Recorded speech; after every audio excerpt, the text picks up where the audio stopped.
Гороскоп. 8 января. Овен. Звезды советуют быть осторожными людям с чувствительной нервной системой, склонным раздражаться по мелочам. Несерьезная простуда может стать причиной вашего недомогания. Телец. Благоприятный день для семейных отношений, любовных приключений, заключения брака. Будете много улыбаться и шутить. Близнецы. Ваша мудрость поможет найти общий язык даже с самыми неприятными людьми. Удастся реализовать задуманное или сотворить нечто выдающееся. Рак. Будете безумно горды собой, что решились на этот серьезный шаг. Сохраните теплые отношения в кругу семьи, не позволяйте мелким недоразумениям привести к агрессии. Лев.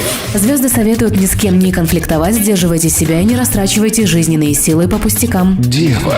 Все просьбы, которые поступят в этот день, отвергайте на корню резко и безапелляционно. Насыщенный день, который изрядно утомит вас. Весы. Для благополучия дня большое значение имеет эмоциональная обстановка в семье. Позаботьтесь о том, чтобы вашему организму хватало витаминов. Скорпион. Необходимо вместе со своими близкими создать список нужных растрат и спланировать свой бюджет. Стрелец. Благоприятный период для длительных поездок, путешествий, новых увлечений и общения. Козерог. Все будет идти будто наперекосяк, но к вечеру дела наладятся и стабилизируются. Не стоит поддаваться сиюминутным желаниям. Водолей. Принимаясь за новое дело, не оглядывайтесь на соперников и не пасуйте перед вероятными трудностями. В любви, творчестве и в работе вас ждет успех. Рыбы. Праздники позади, самое время заняться очищением организма от шлаков и токсинов. Берегите иммунную систему, не забывайте о коварной простуде.